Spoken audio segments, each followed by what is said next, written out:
waste for one system becomes food for another system. And if you can connect those systems in nature, it's the most perfect open source design system we'll ever know.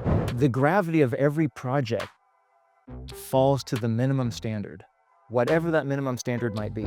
You take the top 20 cities in the US and you look at the heating need and the cooling need, and Indianapolis is in the top 3.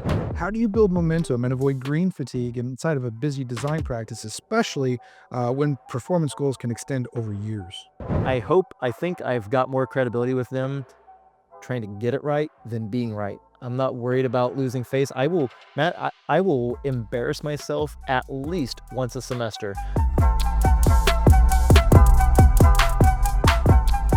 Welcome to the On-Center podcast. In this episode, we sit down with Daniel Overbey, Associate Principal and Director of Sustainability at Browning Day, Co-Chair of the AIA 2030 Commitment, and a leading educator at Ball State University, to explore what it really takes to push architecture toward a zero-carbon future, from helping students lead a national first LEED certification to guiding high-performance projects like the Infosys U.S. Education Center and the Chrisney Library. Daniel brings a rare blend of technical rigor, policy insight, and mentorship. We unpack LEED version 5, the state of climate commitments, and even why even a career that started at a coal-fired power plant can lead to transformative change in how we design, teach, and build. Quick shout out to Map Solutions, our sponsor, for when you want to pawn off your tedious measurements and modeling, they get it done right and accurately. So, welcome to the podcast. I've been looking forward to this. After digging into your past a little bit, there's a lot there to unpack, and I'm super excited about this. Early in your career, you worked at a coal-fired power plant. Not exactly the most common entry point into architecture. Now, some of my guests, they were going to be screenplay writers. Some of my guests were going to be volleyball players. I mean, there's a lot of, I mean, this is so far off the mark. You're working at a coal-fired power plant, and then you're like a sustainability expert. You've said that the experience left a mark, and it clearly fueled your passion for sustainability. Pardon the pun. How did that origin story push you towards high-performance design, and how does it still inform the way you lead sustainability conversations today? Well, Matt, thanks for inviting me on. I'm a fan of the pod, and Thank you. right off the bat, that's a great question. I've not been asked about that before. You are correct. My first job out of high school was working at the Wabash River Generating Station, which has been razed. It's gone. It's no longer there. But uh, I worked there for 2 summers. Had my parents working at the power station, uh, and working through that. That was before I ever got into architecture. I hadn't started college, and in fact, going into college, I wasn't even majoring in architecture. So this is way back before I even knew what architecture was. But Okay. it was working there. It was kind of a dirty job. It did though raise my awareness of just, and this is a medium-sized power plant near Terre Haute, and what it takes. It's like turning on a faucet, but the faucet never turns off. You're constantly every day bringing in entire trains worth of coal, and you got to break it up and let it go into the crusher house and run up to the generating stations. And I think the dirtiest job I had on one of those summers was in the middle of July, having rubber gloves up to my shoulders, driving a gator with lime dust and circling around these 2 mountains of coal and putting a giant H and L for the flyover inventory for high sulfur and low sulfur coal. But it just raised my awareness of that particular energy resource, and going up and cleaning off the dust in a generating unit and then coming back 2 weeks later and the dust is right back on it, and just thinking like, that's just in this environment, and this is outdoors. It's out there. But then fast forward, I do get into architecture school. I get out of architecture school. I'm kind of between undergrad and graduate work, and I'm working in Austin, Texas with Pliny Fisk and Gil Vittori in Austin, Texas at the Center for Maximum Potential Building Systems. And that was another example of having an eye-opener and something that really left a mark on me, because out there it was working with solar energy, and I worked with an architect to design a a solar powered shower in terms of like the water. It was heated through the sun. And if you had 3 straight days with no sunshine, which isn't too uncommon in Austin, and that happened to us that summer a couple of times, you took a cold shower. Yeah. I was working out there, and it was you stay on campus. Most of those campus buildings are powered by solar, and I was out in Intern Village sharing a living space with the organic farmer on site, and we had like 2 solar panels that were powering both of our living corridors, but he had a like a 120 volt adapter from like 12 to 120 volt adapter, so he was just pulling down a lot more energy, and so, uh, again, a couple days of cloudy skies, and suddenly I don't have electricity either, and it just really made me very cognizant of energy resources, how they're finite, and how they can be managed, and to think through those systems. So kind of bookending my at least my Ball State education were these 2 very impressionable work experiences that I had that I hope at some level informed how I think about architecture and energy resources today. It seems to have left a mark, obviously, but from everything that you've done since then. I'm curious though. I mean, other people have had the same experience as you. I mean, did people out there with you with the cold showers were having the same experience as you? Why do you think personally it left such a mark on you more than it did, the average person? I think just growing up, maybe it's generational too. I think I'm just pretty accustomed to turning on a light switch, and lights come on. You turn Fair on enough. the faucet gives you water. You don't worry about the quality of it. You don't worry that it's gonna run out. You don't worry where it comes from, and it's, I think on that level, it connected to what I was doing in architecture, but really, I think the part that pulls it all together was when I was in 2nd year at Ball State, I read a book by a Charlottesville-based architect, Bill McDonough, and a German chemist, Michael Braungart. It's called Cradle to Cradle. Now, this is back like 2002, before we knew what the circular economy was. These were sort of the beginning ideas of that, and it talked about the way we make things, not just buildings, but the way we make all things, and in terms of resource management, uh, getting into even concepts like waste. The concept of waste, Matt, if you think, in nature, there's no such thing as waste. Maybe in one particular life cycle, if you own a pet, there's waste in that life cycle. But when waste for one system becomes food for another system, and if you can connect those systems in nature, it's the most perfect open source design system we'll ever know. And if you look to that, there's waste is a human-made construct because we didn't think through Sure. the end product and what happens at the end of the process. And so all those factors combined, you take those work experiences, finite energy resources, waste management, thinking about then you get into like health and wellness issues. And I figured out in school just that I wanted to that was sort of my why with architecture that made me just this insatiable pursuit of sustainability is, feeling like I'm helping contribute to something that's bigger than anything I'm doing individually, but when you do it as part of a collective and trying to create structures that go beyond a minimum standard and try to affect something better, that's that's when it started was, during school, some of those early experiences, and I think it's left an impression on me to this day. I love that. Um, you're known for applying building science and performance modeling to every layer of design.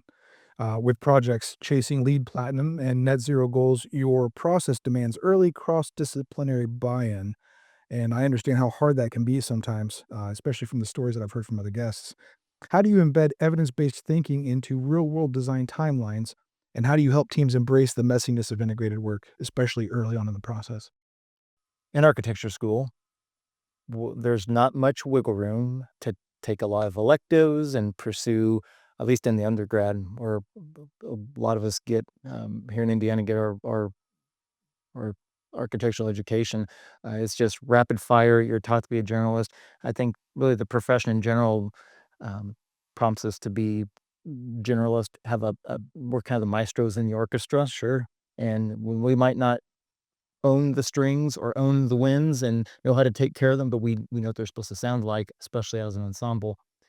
And you get into practice and you find that a lot of these rules of thumb that we are educated with are helpful, and they steer us from going too far off the beaten path. But what I found uh, in my latter stages, so my ball state days, I took an internship on the fourth year. We're supposed to take an internship as part of the 5-year program. It's to become a licensed architect, you have to have education, experience, and examination, the three E's. And so, uh, Ball State's program, they prompt you to, and this is back a quarter century ago for me, and it holds true now. I manage the internships today, but you go out and you get these work experiences, and I got special permission to follow an old professor of mine to the University of Nevada, Las Vegas, and help him start up at his new job out there, an energy lab. And I quickly found out that I couldn't cut it with those rules of thumb that we were taught with in school that keeps you up on a fairly generalized path that's going to help you go in the right direction. I need to go deeper, get more rigorous, get into the data. Break I, rules, it was, what's that? break some rules. Oh, yeah, it was in Vegas. The rules are never broken in Vegas. Nice. Yeah, it was it was fun out there to go beyond the rules of thumb, learn how to make those evidence-based decision making through these tools that we have, these building performance simulation programs. And this was, again, a couple of decades ago. They looked a little different than they look today. You can imagine what technology has done to those processes today. So what would have took me in grad school, but you set a model to go overnight and you come back to the computer the next day, the desktop computer, and you hope it didn't crash while you went home. Now we can run 50 different iterations with different parameters and find the optimized solution, and we can do it in seconds. But what you can do now is bring stakeholders together, different disciplines together, go beyond rules of thumb, make those better informed design decisions. And that really started off with my early experiences getting into research and applied research. And that's a big part of what I do today. And that's one of the areas where my practice world, my academic world overlap, is trying to take those tools and those processes and actually apply them. And what's interesting is, even in the time since I've come back to Indiana and started working at Browning Day and started teaching at Ball State, the conversation has shifted. And the metrics we track and the way we do it and the expectations, frankly, have changed.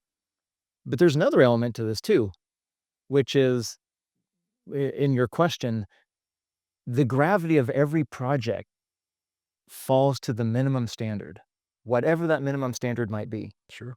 So if out of the gate, the minimum standard is code, it's going to be hard to pull anything above that.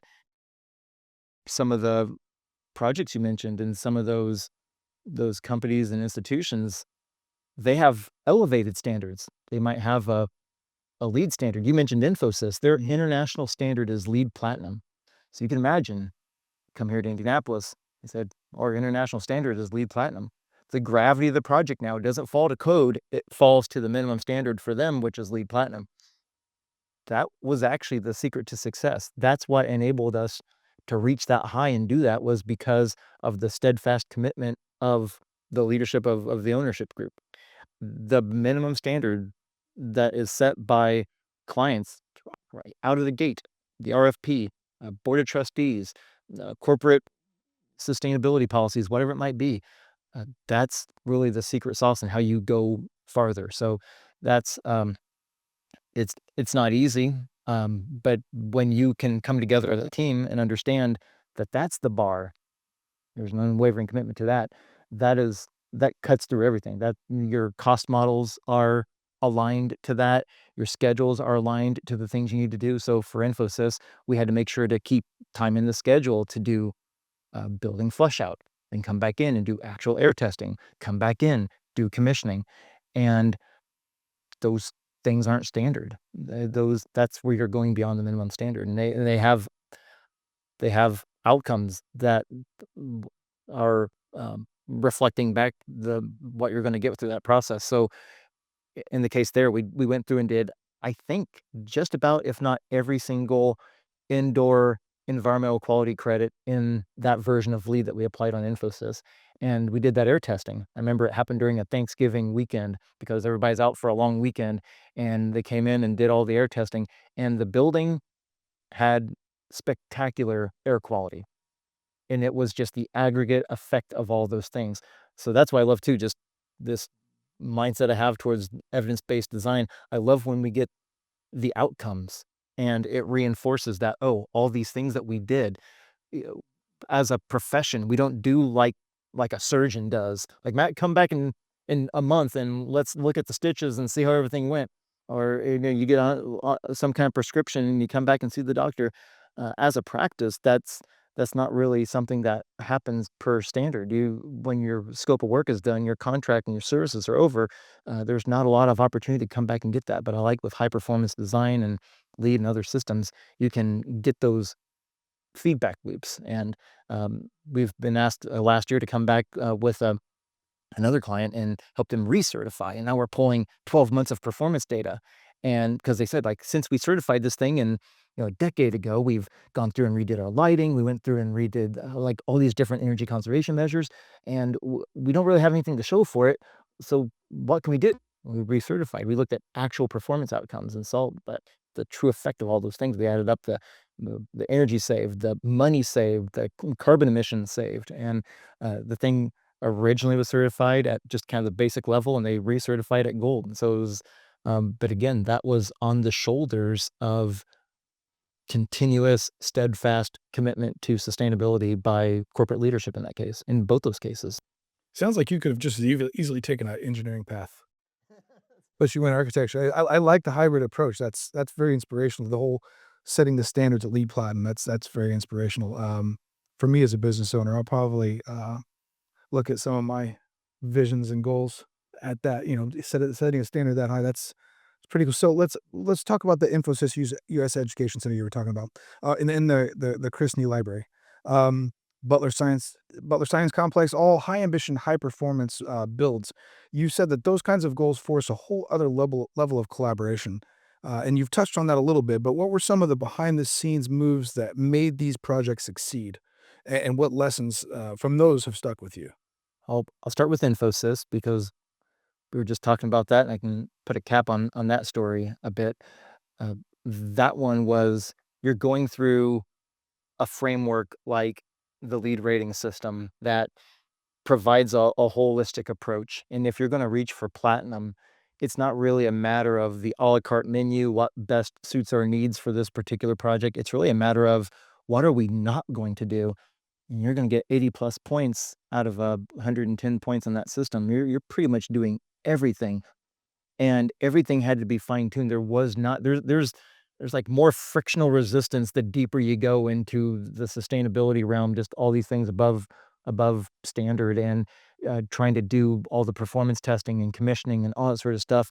And it's hard because it's real, and you're getting real feedback, and you're going to get held to account on the real feedback. So you really got to have your ducks in a row and have everybody together, and it takes a lot more scrutiny and careful planning, and hence bringing people together early. In the case with Butler Science, that was a project we worked on with HEPE and BSA and a whole bunch of others, and we're taking two old HOK designed brutalist era academic buildings and trying to renovate those, and eventually got that up to LEED Gold. But that took a lot of careful planning as well, I bet. and because you're kind of locked in on an existing building from a sustainability standpoint.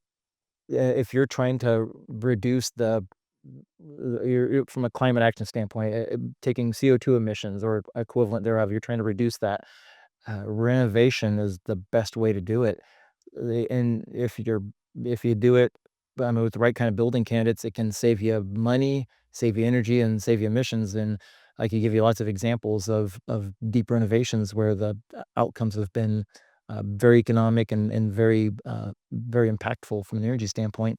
In the case of Chrisney, the Chrisney Branch Library for Lincoln Heritage, that was a case where here's a small community in southern Indiana, a rural part of the state. It's near Santa Claus, near Holiday World, and No, man. you have I remember I had to drive on a gravel road to get to the library, from at least from near Santa Claus, and, uh, 500 they wanted to have a branch library near their school, and Lincoln Heritage is like, "We'd love to give this to you." But we don't have the resources to maintain it. We're gonna need it to be staffed probably primarily by volunteers, and we can't take on additional and this is, 20 years ago now. I don't know what the landscape of the library would be today economically and such, but at that time, it was r I mean, during the recession, everything was happening, like, we can't take on another set of energy bills.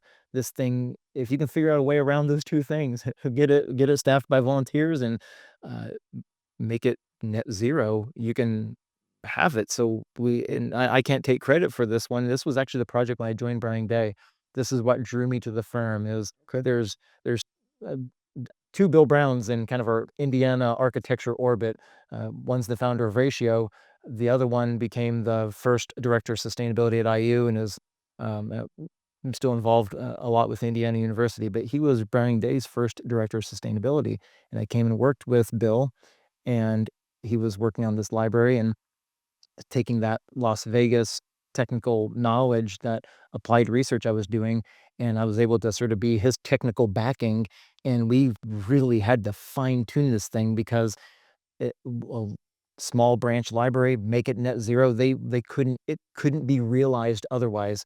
Went out and got a couple of grants and had to just make sure if you look at it, it's got these T-shaped windows. That's because it was so fine-tuned. If those became full rectangles, it would have changed the energy composition of to where it may not have passed for net zero, but it became in I think in 2016, the first certifiable net zero energy building from the International Living Future Institute in Indiana. And so that again, another indicator in the marketplace that, oh, you did something to an accomplished outcome. Like, it wasn't just designing with good intentions, and then you walk away and you never check it. And we went back and checked it for the first several years to make sure it was working right. And, but that project could not have existed. So those are 3 different examples where an elevated standard was brought forth, and that was the gravity of the project fell to that. When you know that it's net zero energy or else the project can't exist, everybody works towards, budgeted for, and strives for net zero. And that's how it happens. You can have a really talented team, but that steadfast commitment by ownership, and then hopefully the funds to be able to do it as well because everything cost it's got to pencil out. That's never lost on me. Uh, it, in the Midwest, we don't get a lot of the outside of Chicago and some of the major metropolitan areas. We don't get these giant budgets on projects. You have to be economically mindful all the time, and that's um, you know coming out of grad school, Dan, wide-eyed and bushy-tailed. I had to learn that the hard way a few times, but I've come to realize that you work within those constraints and through that integrative process, and when you set that minimum standard, that's elevated, and the cost model and everything works toward that. There's a give and a take. Maybe you maybe you strip down some of the finishes. Maybe you can realign some of the programmatic needs so that you can afford to bring in these other elements. But it's only possible when everybody comes together, sets that higher bar, and works to that goal. And there's a steadfast commitment to that from the outset. So I want to ask about that for in just a second, but just one off question. The shape of the windows, not a huge change in surface area, but just the shape of the windows made that big of a difference? Yeah, we had to, because it is a really small branch library, and we wanted to provide as much daylight as we could. So you put the long part of the T that's gonna allow more ambient light to come in. You still wanna have views, so give these what became then the bottom part of the T, these slot windows for views, but it was so fine-tuned, Matt, including we could have had this vaulted ceiling, and that was gonna create that much more volume of air that we would have to condition. So instead, we insulated the ceiling and made it flat, so it's a little bit lower of a I mean, we could have had you walk in and just a nice vaulted ceiling space. From a design standpoint, it would have been beautiful, but to make sure that this project could exist and hit net zero, we had to pull it down, insulate that, reduced a significant amount of the volume of air. So, I mean, it was just we had a whole list of things. The solar panels, if you look, there's an outdoor pavilion that they're all mounted on, an outdoor space, and that was kind of a serendipitous outcome, but it was because the shape of the roof and where the roof was proximate to the canopies nearby, it wouldn't have generated enough energy either. So we had to separate it off the roof and put it over here so it would create enough energy. So it was that fine-tuned, Fascinating. and we, and it was great to see even 6 years later, we were still creating a bit more than we were consuming with it. That's fascinating. I'd love to. I have other questions that I want to get to, but I would love to dig into that sometime in the future. That's very interesting to me. Um, the collaboration part. Is it hard to find people to buy into that level of standard, or or is the people who were hired for the job, are they all gung ho about actually hitting that standard? I've found no lack of talent and passion, and that's one of the thing I love about the platform you have here is giving voice to a lot of these, more regional stories, here in Central Indiana and beyond, because we get in a national you were talking about some of the, like, national level leadership stuff, and, one of my favorite things is to get people to pause and take a look at what's happening in the Midwest and in Indiana and in Indianapolis because, I think in a national lens, it's easy to dismiss what's happening in our backyard, uh, because, I mean, we are in I actually have data to back this one up too. You take the top 20 cities in the US and you look at the heating need and the cooling need, and Indianapolis is in the top 3. Really? We are right there in the top, and it's because we're in this climate 4-5 RIT band that we get the best and the worst of all the seasons, and we're experiencing that right now. Okay. And if we had a project that was located in a something that was just heating dominated or just cooling dominated or very temperate, like a San Diego or San Francisco. A lot easier to design Imagine a passively ventilated net zero project. And here it's like we've got trying to do everything. they try to do everything and you got to handle extremes. I mean, a month ago we had sub-zero temperatures. In a few months we're going to have temperatures getting up in the 80s and 90s, and it's just you have to design for. And then the humidity, I've just found that there's no lack of ambition and the talent. The thing that holds us back is finding the economic pathways, and it's got to pencil out.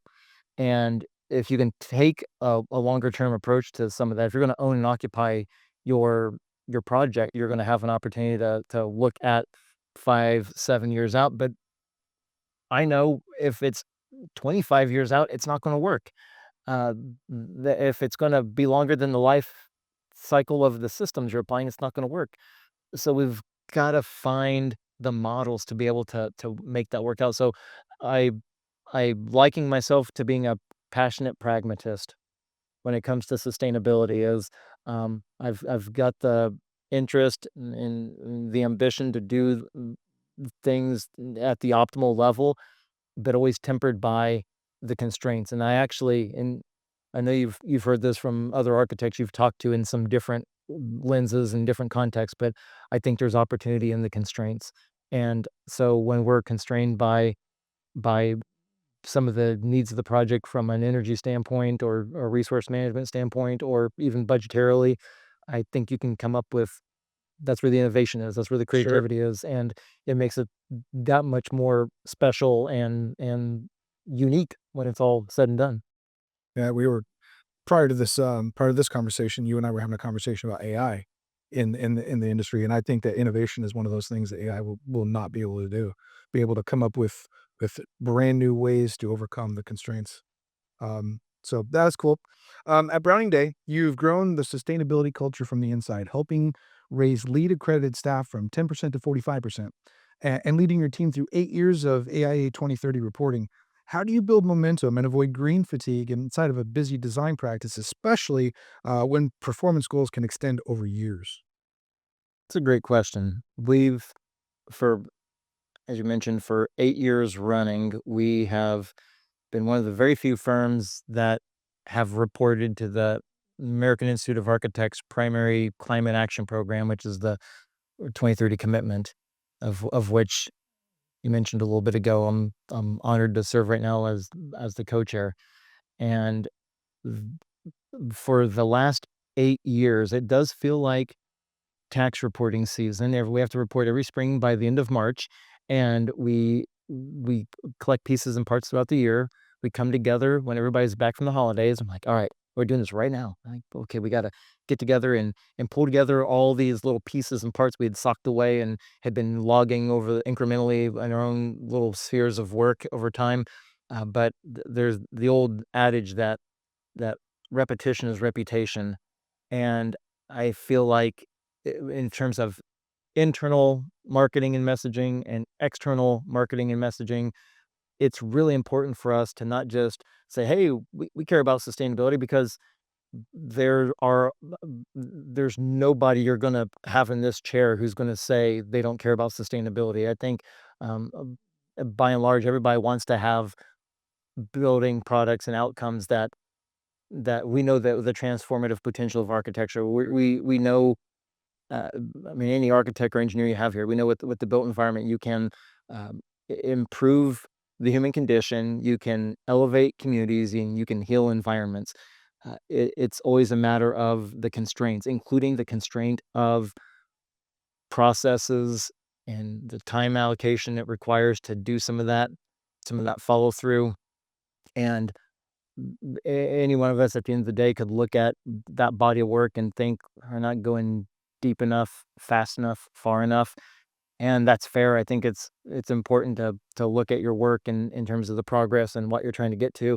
But I'm also really, really proud that for 8 years we can report that information and we look at it internally and we take a look at how we're trending. You do it the first year, first 2 years, not quite sure what you have on your hands, but 8 years in, you start to see a trend. You start to see correlations.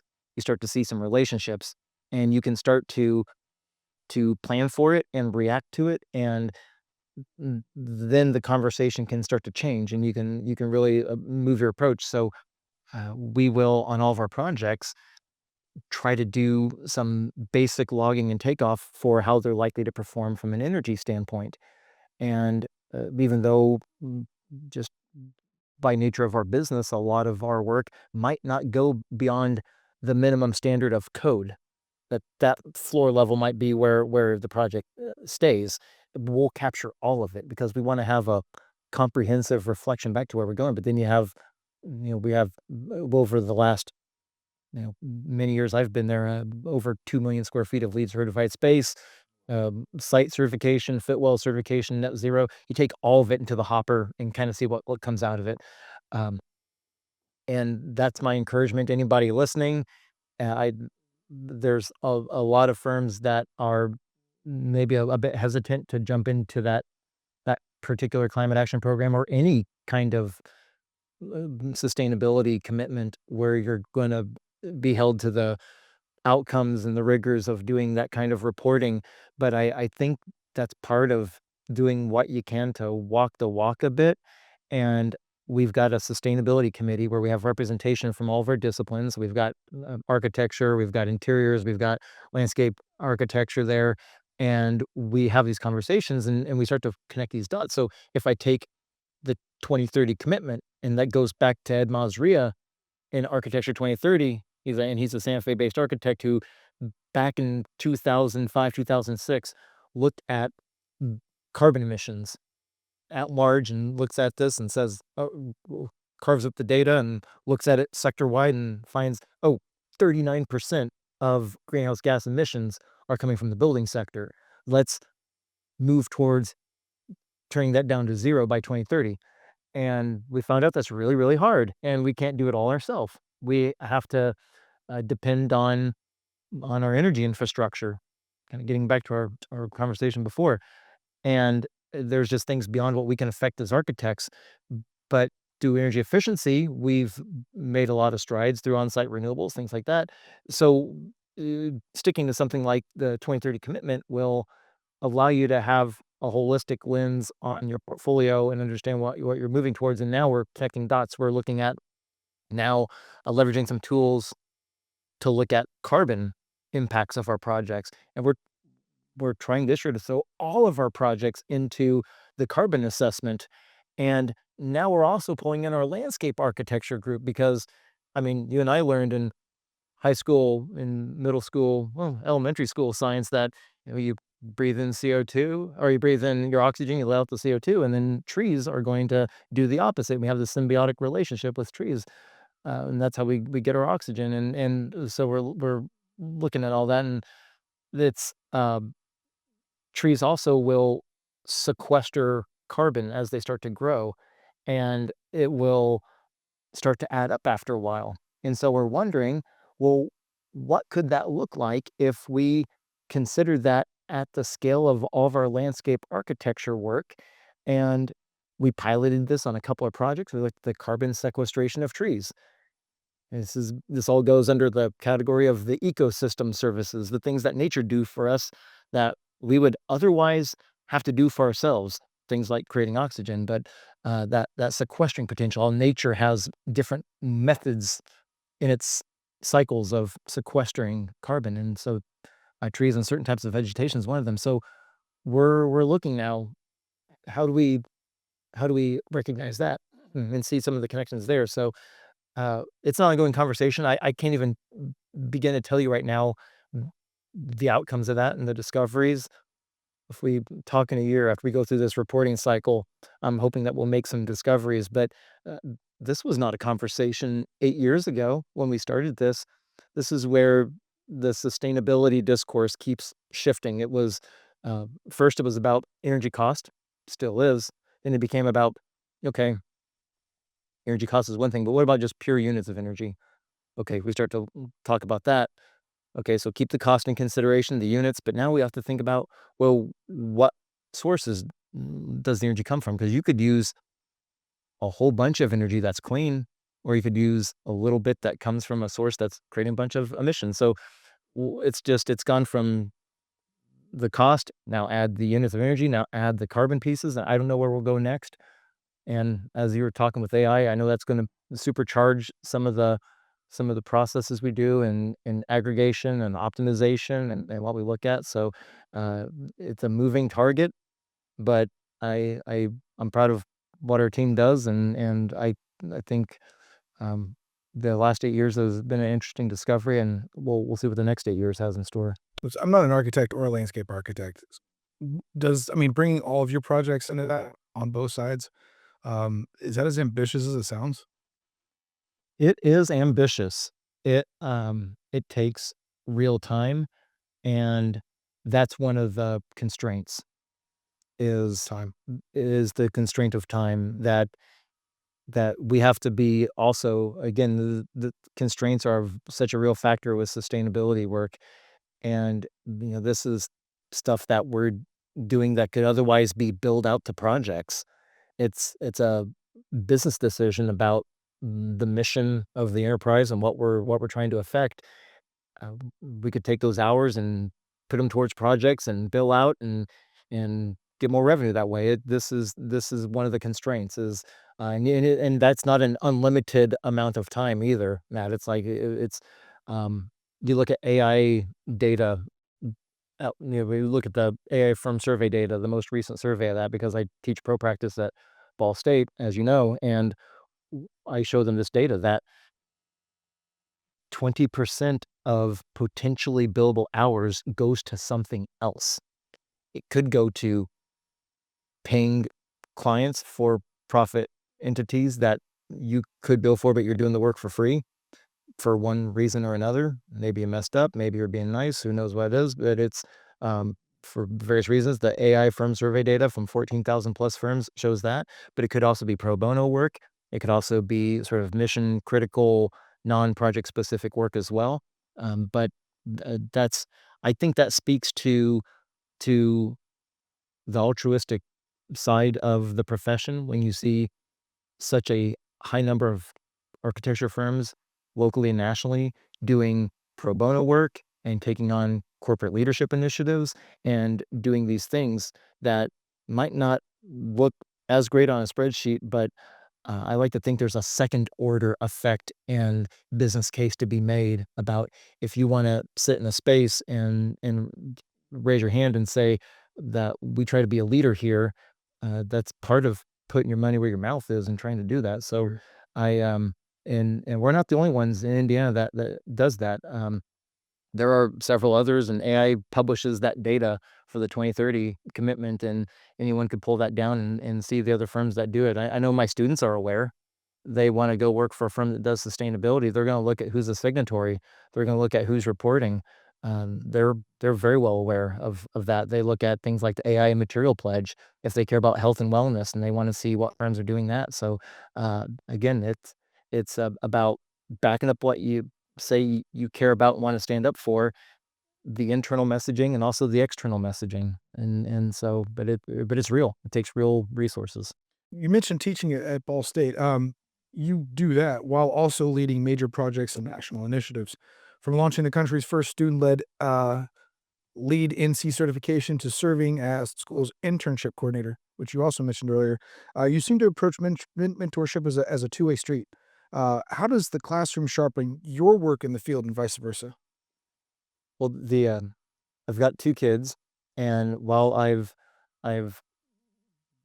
I'm trying to be involved with them a lot, sometimes I am thinking to myself, like, "Have I got to that point as dad where I need to be, like, leading a scout group or coaching a baseball team or something?" It's like my brother does some of this. He'll, like, coach a team in a basketball league, even if his kids may or may not be on the roster, like, he's still gonna be in. He just loves working with the kids and such, and, it's I'm not really working with kids, I'm working with, emerging professionals and, college kids that are, in a lot of ways, adults, full-grown adults. Um, but that's where I hope I can. I'm not coaching a softball team. Instead, I'm trying to help coach them through mentorship and pathways to licensure and how to onboard into the profession. And it's one of the really, really fulfilling parts of my role up at Ball State is Imagine. when you say doing the internship coordination, that sounds really boring, but it's like, actually, it's got a lot of facets to it, and it's I actually my predecessor I mentioned gave me special permission because career-wise, he saw what I wanted to do, and he said, "Yeah, go ahead and go to UNLV and go to the NEAT lab and start that thing up," and I get students to me right now. I had a student last year work at Disney. I had one, work, like, studio set design. This was another separate one, do studio set design for This Flag Means Death, and I've had some work in, like, Malaysia at nonprofits, but I've also got some where right now we're drifting into, I think, some economically uncertain times, and, mm, I don't know, there's lots of ways you can gauge economic health, um, but one of the ways I gauge it, I reach out to a lot of firms, like 150 firms every Oh, semester, well. and just say, "Hey, anyone hiring? Anyone want an intern?" And I'll get some hands. "Yeah, we'll take an intern. We'll take 3. We'll take 2. We can't take any." And I can see right now that the market's getting chilly, and that's really, really tough on a grad. Imagine going 5 or 7 years into college, and here we are in the spring, and you're about to launch, and the jobs are dried up. A couple years ago, this was not the case. We had the COVID lockdown, and it just sorta, like, bottled up everything, and the pressure built, and then the AEC market exploded. I had more internships and graduate level entry jobs than I could have students to plug into it, and, so it's a constantly moving target, but trying to talk to them about, "Okay, well, I'm going to an interview, like, what I do," or "They responded and they said this," or, "I really wanna pursue X, Y, and Z, and I don't know how to get there." And I don't always have the answers, but you know what happens a lot of times is we'll sit down together, and I'll look up at LinkedIn, and they'll tell me what they're interested in, and we'll look at the city, and I'll kinda filter through 'em like, "Oh, yeah, that was a former student of mine 5 years ago." They'll talk to you. Or if it's like, "Oh, this was, someone I used to work with over here." They'll talk to you, and so I try to play switchboard operator and try to get them in touch with people, when I can, but, because like, Dan, do you know somebody who does, um, high-end residential in Albuquerque?" And like, "I don't know. Let me look and let me try to find something," but I just that's, there's stuff that kinda goes beyond the job description where you're trying to help them out with that, and, um, but that's the price they pay is I might come knocking on their door in about 3 or 4 years down the road, but I do love that part of my job.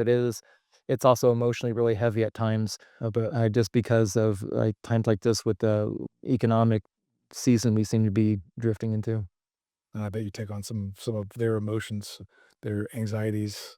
I do, because it's like you could probably fault me like, "Dan, where are your boundaries?" If I'm responding to, a student who's kind of got a response back from a firm and they're kinda freaking out a little bit, and it's like 10:30 at night, and I should be kinda shutting it down, and I'm like, "No, I gotta respond to this, I gotta respond to the line." Like, well, 'cause I got a son and a daughter, and I just think to myself, would I want their teacher to respond to them if they were stressed out? I was like, I would love it if they did, so I try to, and it's a lot, and I bet if you talk to some other academics, there is a care element like that that doesn't show up in the job description, that's an ever-present part of what we do, and it can be really exciting and fun at times, but it's also, like, emotionally really, really heavy at times too. I bet. That lead lab certification at Ball State was a national first. A full-on lead NC project driven by students, not professionals. Uh, what did it take to pull that off? And what did that experience teach you about how to onboard emerging architects into a profession that's changing so rapidly? This is one of the fun parts of having a foot in practice and a foot in academia. I feel like one helps me be better at the other and helps me add more value to my team on the other. In the example here with Lead Lab.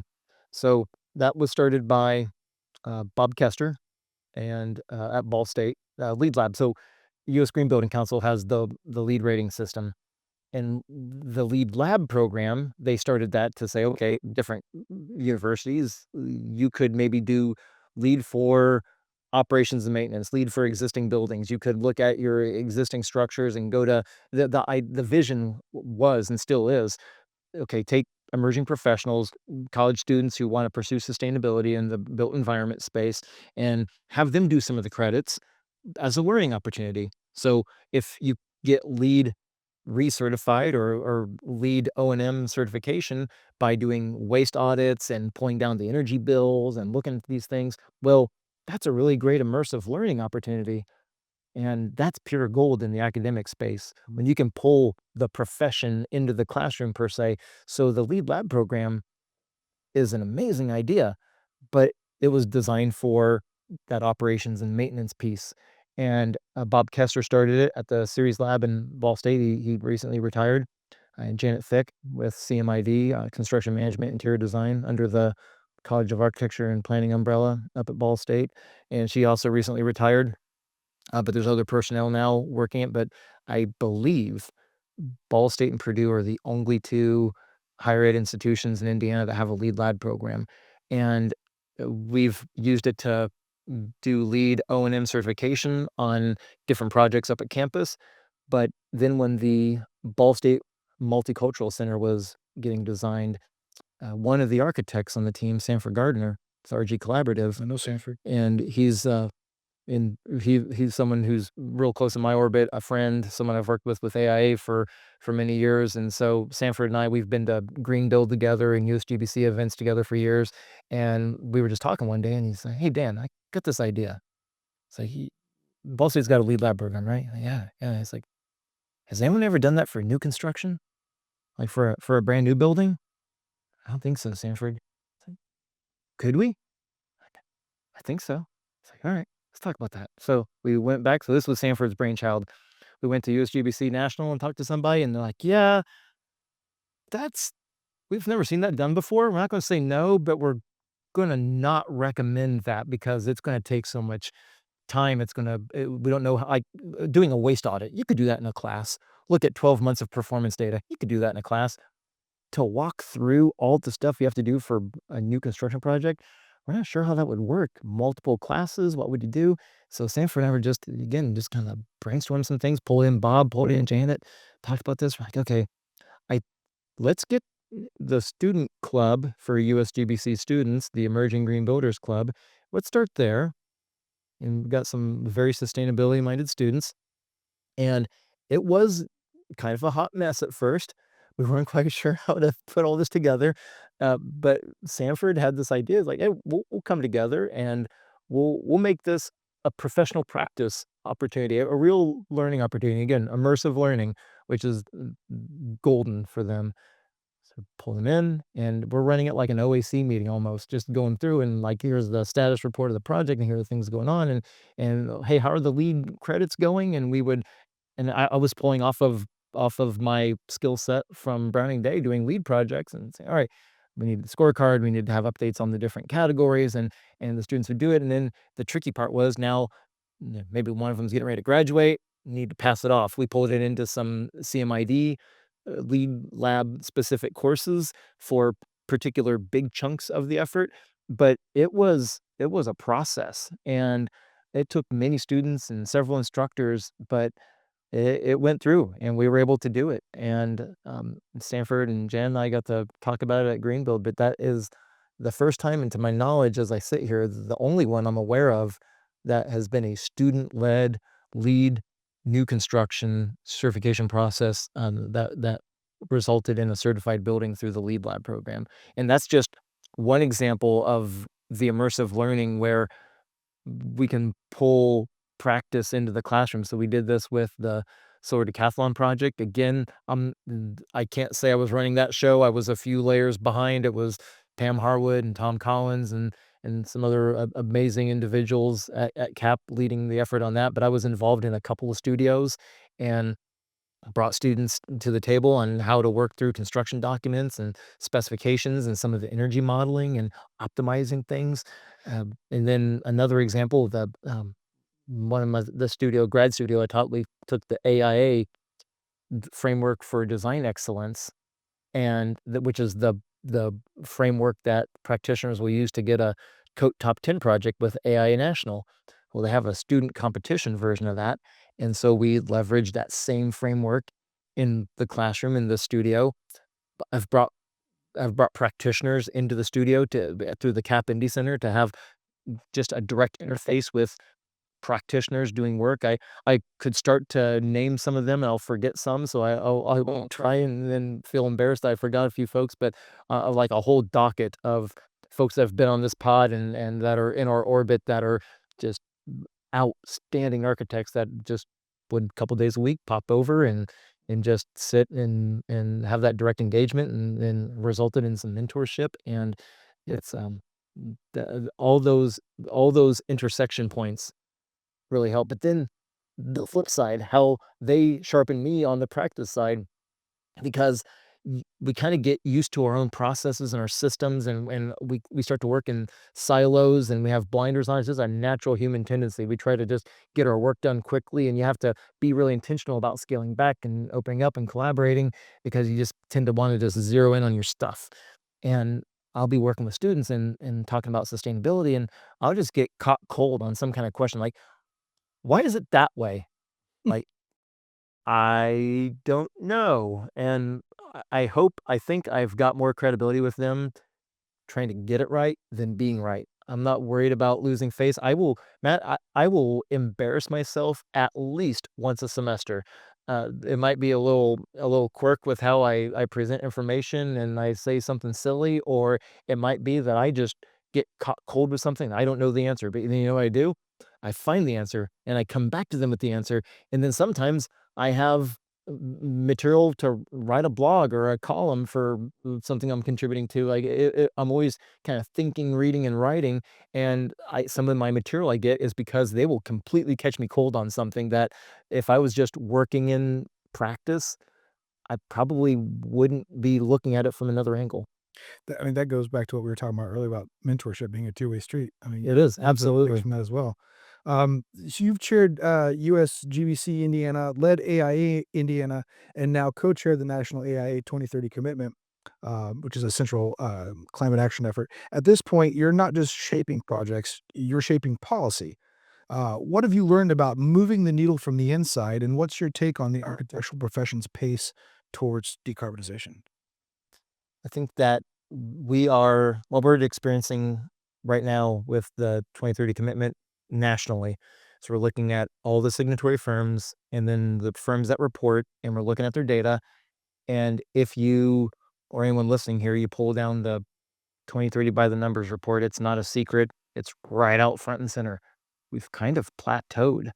We look the last several years, and the reporting firms, the ones that are doing the doing, most sustainable firms in the country and beyond, we're only hitting about 55, 60%. I mean, 56 to be specific. We're trending up towards 60. We haven't quite got there yet. We were like in the low 40s, and now we're in the 50s.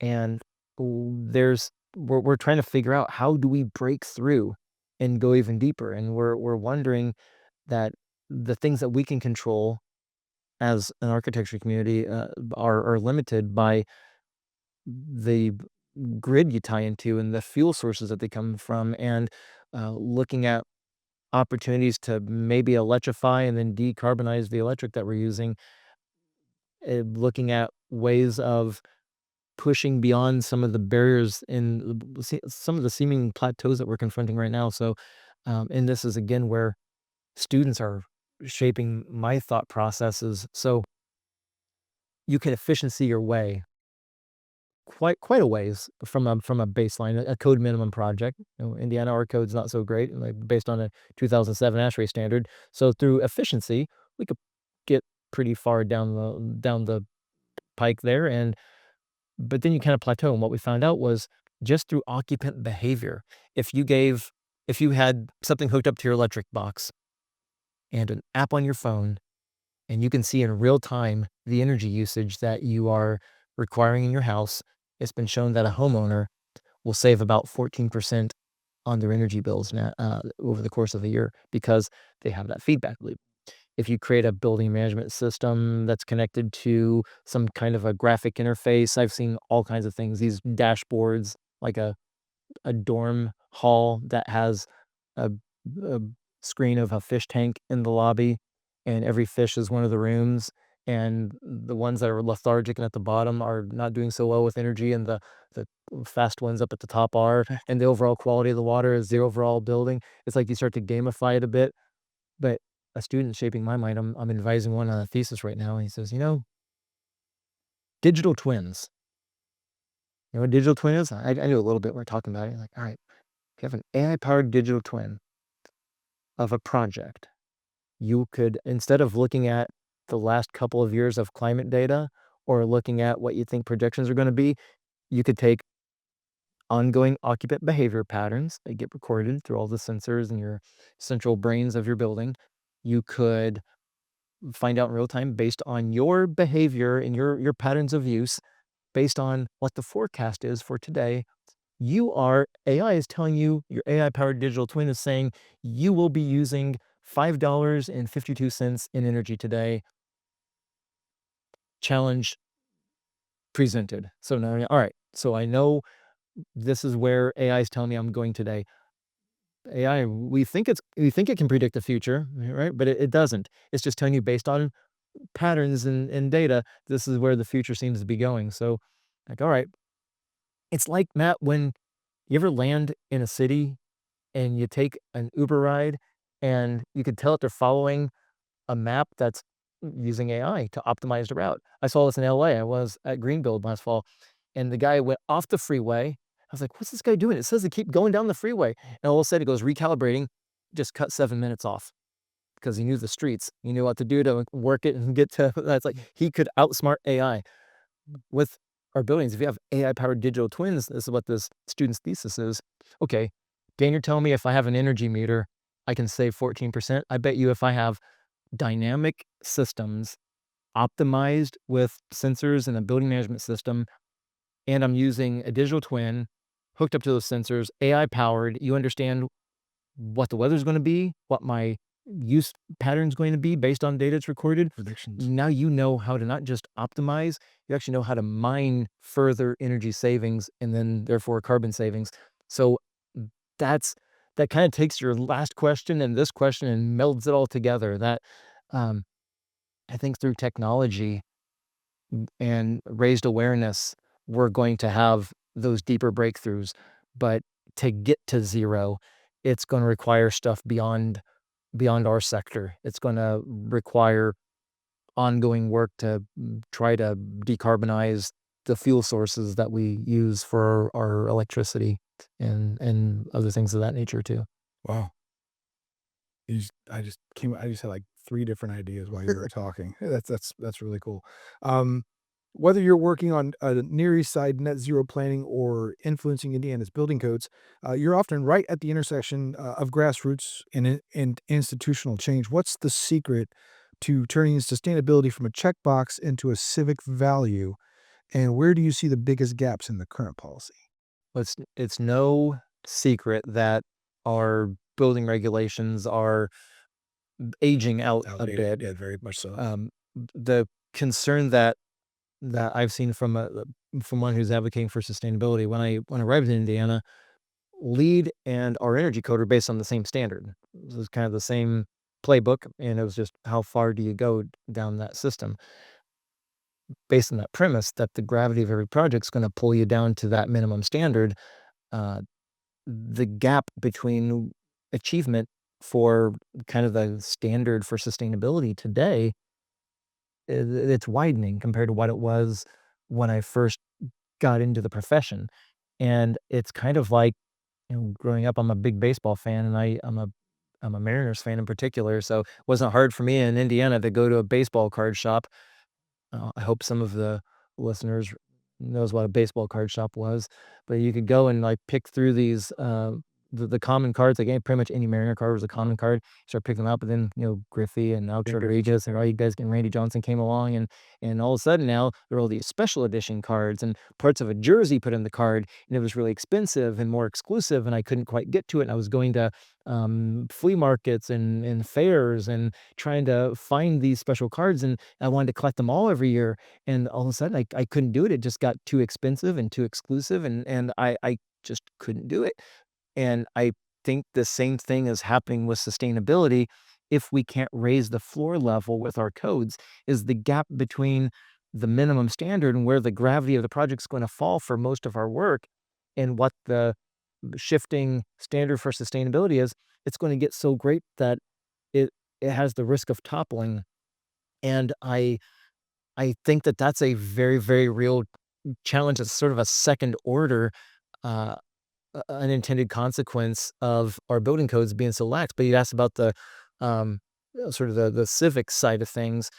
So there's not really much of a financial incentive for anybody on the development side. Let's take residential, for instance. There's no incentive to make the housing stock better than the code minimum. That's not the case when you have an owner who's gonna own and occupy their building for years and years. They'll see that economic return. See, this is being that passionate pragmatist. I know it has to financially pencil out. So in a higher ed project or a corporate project, you're gonna own the building for 10, 20, 30, maybe more than 30 years. Those initial decisions and that premium you pay to make it more airtight, more energy efficient, better systems, you're going to see the dividends of that. But for a developer, you won't see the dividends of that. And so I would be supportive of bringing online better financial mechanisms. We had a developer once on a multifamily project pursue the green MIP reduction program, the mortgage interest premium. The way that it essentially worked was they they developed a multifamily project. They could spend, I'm just gonna throw out ballpark figures here. They would have to spend an extra $250,000 upfront to make the thing National Green Building Standard certified and reach a certain Energy Star level in terms of its performance. But over the next, I think, 7 years that they were gonna hold the property, they would get a reduction in their mortgage interest premium, and they would save over the course of them holding that property, they would save something like $750,000. Oh, wow.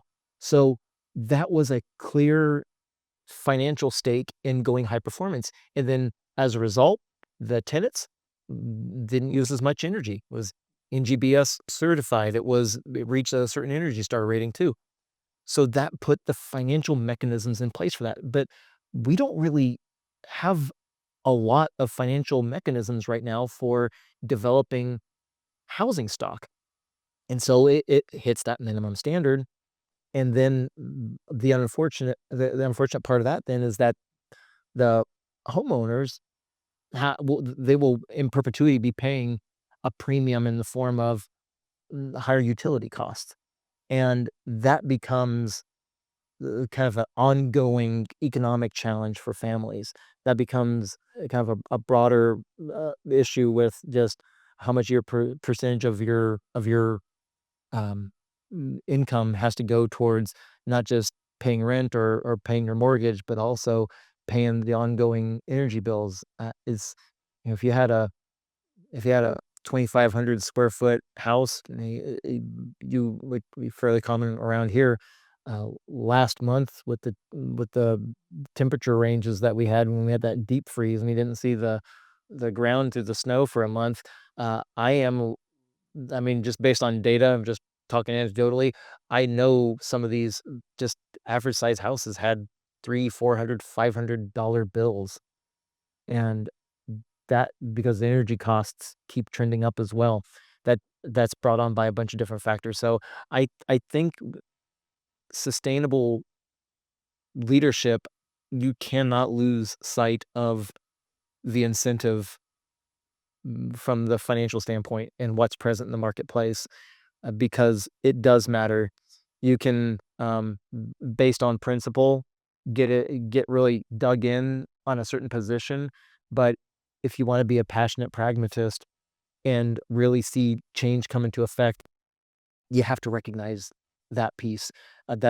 Another great example, I tell my students about this, uh, I'm I don't fashion myself as a pom-pom waver for LEED, but show me something better because my students say, "Well," and I love the Living Building Challenge. You look at the Rogers Innovation Curve, and at the far end of the innovation side there, that 2.5% that's leading the charge, you need IFLI's living buildings. You need that certification model. You need net positive energy, net positive water. You need something that's like LEED Platinum, Platinum. You gotta have that out there. But that system's been around. That system's been around since 2006, and I think you'd have to check my math. I think there's only like 36 projects that are fully living building certified, whereas LEED, as much as people pontificate, "Oh, LEED's going away," it's not because it keeps changing. V5 just came out last year. There's the last time I checked, just under 1,000,000 square feet of certified space coming online just in the US every single month on average. And LEED is in, I think, over 100 countries now. So one of these 2 is transforming the market, but you still need that guiding light on the innovation side, something like a living building, some of these more premium systems. But that's, uh, that's why I advocate for something like LEED so much is because it's constantly balancing urgency with market uptake. You cannot lose sight of the market uptake, otherwise you're not destined to see the real impact. I'd rather see real impact, and Sure. that requires us to be, I think, more pragmatic in a sustainability conversation. That makes sense. I had Jason Shelley on my podcast, Oh, yeah, I caught some of and that. we talked about, the outdated codes. So, I never made the connection between, the outdated codes and getting people to accept, or want to buy into, the higher standard. So that's cool. Thanks for making that connection. That's really cool. You've written that people think lead is passe, especially as version 5 hits the streets, but you also argue that third-party verification still matters. What should firms really know about what's new in lead version 5, and how do you respond when people say, "Why bother?" So there's I hear this all the time about, well, And lead's kind of aging out, isn't it? Or it's becoming passe. And I don't see it letting up at all. I see that what we've critiqued about it gets corrected. It's a consensus based development model. And so we'll over the course of time. I mean, when I worked out in Vegas, you could get a LEED Platinum project without addressing water efficiency in the desert. Well, and they plugged that hole. We would say something like, "Well, you could have a project located out in the middle of nowhere and put some bike racks on it and get some points that way." They plugged that hole. Now it's got to be connected to a bicycle network. They've just I could rattle off a bunch of ways where they listen. They use GBC, the teams that do the development, they take thousands, tens of thousands of comments and kind of figure out ways that this thing needs to respond to the market. So it's the scope and the things that it measures and the things it prioritizes, it has and it will continue to shift. It will live up to the acronym. But on your question about third party verification, I've run the numbers. This is again that applied scholarship, doing some of the practice related work in the academic realm, looking at research that I hope can inform the market, inform codes, etc. But we looked at lead and this idea that you gotta, I don't know, the old saying like, I'm gonna spend $100,000 to put a plaque on the wall, and you could definitely make that argument. But I ran the numbers. And when somebody says, "Dan, let's do lead equivalent," I said, I don't want to pay for the plaque. I just want to do lead equivalent. If that's actually true, that means you're still going to do the energy modeling, and you're still going to do the integrative design, bringing all those disciplines together, and you're still going to do the commissioning, and you're still going to do all these things. The only thing you're not going to do is spend what I've calculated out to be in the pie of things that you're spending money on in terms of services and fees, 1.5 to 4% of the whole thing. So you're gonna skip out on the last 1.5 to 4% of the soft cost for lead to forego an outside team scrutinizing what it is that's been lifted up to make sure that an owner gets what they think they're paying for. Sure. So the only way that this idea makes sense is the dirty secret, which is under the pressures of constraints of time and money, you can cut corners, which leads to a lower quality output, which means that an owner is not going to get what they think they're paying for. It offers an off ramp when the going gets tough and that there's not the rigor and the follow through. And it all boils down to the rigor and the follow through. It doesn't have to be lead. It could be well, it could be fit well, it could be sites, it could be park smart, it could be, I could rattle them off, but some kind of third party oversight to make sure. But if you are in fact doing all the rest of the things and it truly is equivalent, those actual fees for a team to have time to look at it and give it the scrutiny it deserves is not really all that much. What we're really saying is, hey, I'd like to reap the reputational capital of being sustainable without the follow through. And it could be like, what are the big chunks of the pie? It would be things like commissioning, where you have a team come in, a third party team come in and make sure that your building systems and your enclosure are working the right way. Mm. And that's one of the things that like people get sour on project when like we're trying to close it out and there's all these testing and balancing issues and where everybody's starting to get a little prickly because like things aren't working right. You know what though? If we were doing lead equivalent and didn't do the commissioning because it was a big expensive piece of the pie, there would not be any of that happening, which is what usually happens. Lawrence Berkeley had a survey several years ago. It showed 9 out of 10 buildings have some kind of a problem in the first year of operation with the mechanical systems. 9 out of 10. This whole yeah. So if that's not a case for commissioning, I don't know what is. Unfortunately, our building systems don't work like our smartphones. It's all these different trades and manufacturers, different equipment from different places coming together, and maybe something's not programmed right. Maybe a damper gets stuck. But you want that commissioning. You want a design team to use energy modeling to go beyond just that kind of spot check, rules of thumb, kind of wing it, we'll get it kind of right. No, you want someone to come in and actually put it through its paces, understand what's gonna work, get return on investment, be able to see it in a chart, like, this is gonna pay for itself in 3.5 years, and move forward confidently. That's what third-party verification gets you, whether it's lead or anything else. So I'm a huge advocate of it all day long. I think that's where you ensure the follow-through. That's where the owner spends a little bit more. It's like Matt, like you and me, like sending in our taxes, and the IRS is, "Just so you know, we're not gonna review taxes this year." It's just like, "All right." Then how are you doing? It's like, can you imagine, like that's how ludicrous it sounds. Really, it's, so there is that integrity aspect to it. It's, I believe in that very strongly, but I don't want people to get confused and think that I'm necessarily being like a pom-pom waver for one particular product like lead. It's really just any kind of third-party Sure. review to make sure an owner gets what they think they're paying for. That makes sense. You've published over 130 articles on sustainability, performance, and design culture. I've read a couple of them. And you keep showing up with new angles. What motivates you to keep writing? And if you had a mic for one blog post the entire industry had to read, what truth bomb would you drop?